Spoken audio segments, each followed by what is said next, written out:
Good morning student. हमने ये सुमित्रा नंदन पंत ये जो आपका पाठ है ये पढ़ा। इसकी ये चार हमने ये पढ़ी थी, ये 5 मखमली टमाटर हुए लाल, मिर्चों की बड़ी हरी थैली। मखमल के समान टमाटर जो पककर लाल हो गए हैं और मिर्चियों की जो बड़ी जो मतलब मिर्ची जो हैं वो ऐसी लंबी लंबी होकर ऐसा महसूस करा रही हैं कि कोई बड़ी थैली मिर्चियों की भरी पड़ी है। ठीक है, अब आगे वाला देखो।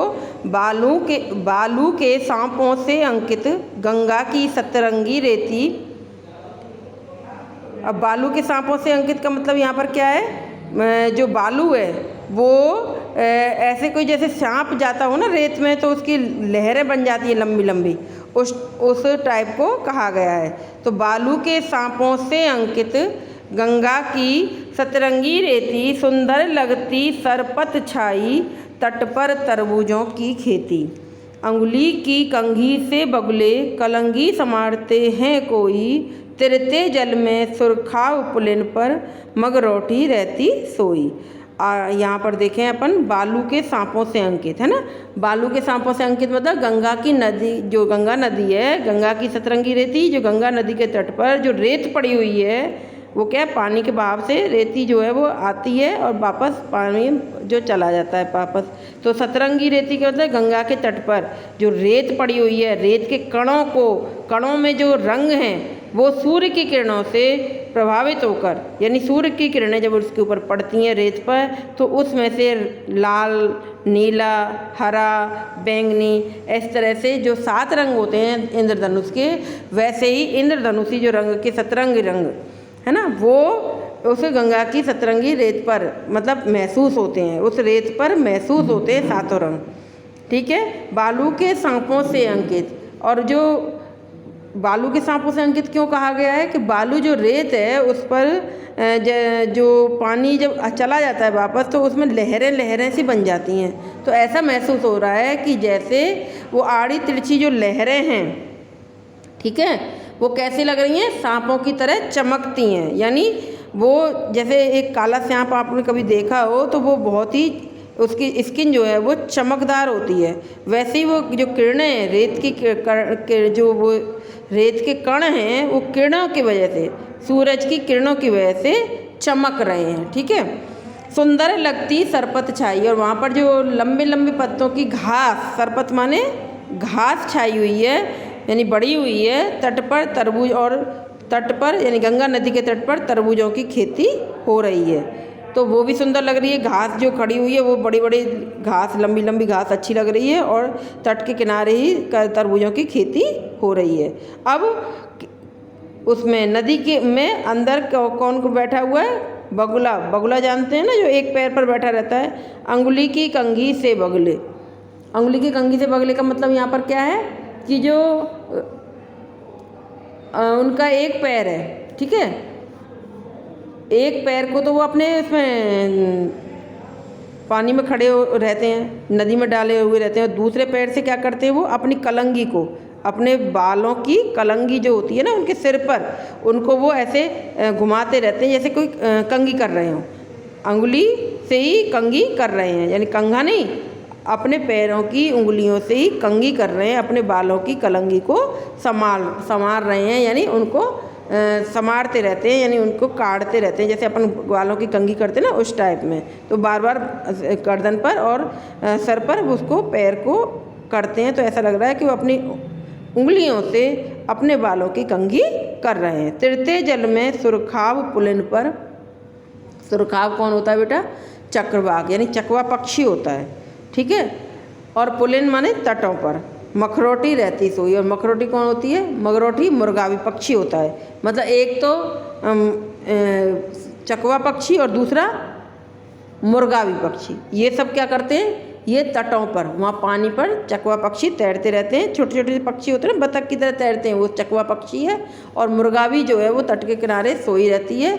और इस तरह से गंगा का जो गंगा का किनारा है ना, गांव के गंगा का जो किनारा है, तट है, वो वातावरण वहाँ का बहुत ही सुंदर प्रतीत हो रहा है। हसमुख हरियाली हिम आतप, हसमुख हरियाली हिम आतप सुख से अलसाए से सोए, भीगी अंधियाली में निशकी तारक सपनों में से खोए। मरकत डिब्बे सा खुला ग्राम जिस पर नीलम नव आच्छादन, निरुपम हेमांत में स्निग्ध शांत निज शोभा में हरता जनमन। ये आपका लास्ट वाला वो है पैराग्राफ, इसको देखें, कविता की लाइन है। हंसमुख हरियाली हिमातप, हिमातप मतलब सर्दी की धूप। यहाँ पर हिमातप का क्या मतलब है? सर्दी की धूप से है। तो जो सर्दियों में जो धूप जो निकलती है और हंसमुख चारों तरफ हरियाली, यानी हरियाली जो है वो प्राकृतिक वातावरण को और भी अच्छा बना रही है। ठीक है, हरियाली सूर्य की धूप के कारण कैसे लग रही है? हंसती हुई सी लग रही है। सूर्य की धूप के कारण हरियाली, हंसने का मतलब क्या है कि हरे हरे पत्तों पर जब सूर्य की किरणें पड़ती हैं तो वहाँ भी एक चमक हो जाती है। तो ऐसा महसूस होता है कि पत्ते जो है वो, हरियाली जो है वो, पेड़ जो है वो हंस रहे हैं। तो हंसते हुए प्रतीत हो रहे हैं, यानी हंसती हुई हरियाली। और हिमातप, हिमातप मतलब सर्दी की जो धूप है, सर्दियों की जो मनभावन धूप है, मन को भाने वाली धूप है, ऐसा लगता है वहाँ सारा ही परिवेश सुख से अलसाए से सोए, सभी सारे लोग सुख से अलसाए हुए से सोए हुए लगते हैं। भीगी अंधियाली में निशकी, ओस में भीगी मतलब जब सुबह का टाइम होता है तो क्या होता है? ओस पड़ी हुई होती है रात भर, तो ओस पड़ने से रात में भीगी भीगी सी वो भीगा भीगापन सा लगा रहता है। और रात जो है वो कैसी है? रात के अंधकार में जो तारे हैं, तारक सपनों में से खोए, यानी रात के अंधेरे के जो तारे हैं वो सपनों में खोए हुए से लगते हैं। मरकत डिब्बे सा खुला ग्राम, पूरा गांव, मरकत मतलब हरे रंग का, मरकत का मतलब होता है हरे रंग का, यानी पूरा गांव हरे रंग का, यानी चारों तरफ हरियाली हरियाली है, इसलिए क्या कहा गया है गांव को? मरकत। मरकत माने हरे रंग के डब्बे के नुमा, रत्न के बने हुए डब्बे के समान हरा पूरा गांव जो है वो दिखाई दे रहा है। खुला ग्राम जिस पर नीलम आच्छादन, और उसके ऊपर नीलम के समान यानी नीले आकाश का आच्छादन हो रहा है, यानी नीला आकाश ढका हुआ है, यानी नीला आकाश छाया हुआ है, यानी हरियाली वाले गांव में, हरियाली वाली ज़मीन पर और नीला आकाश, खुला जो आकाश है वो आच्छादन कर रहा है, मतलब छाया हुआ है।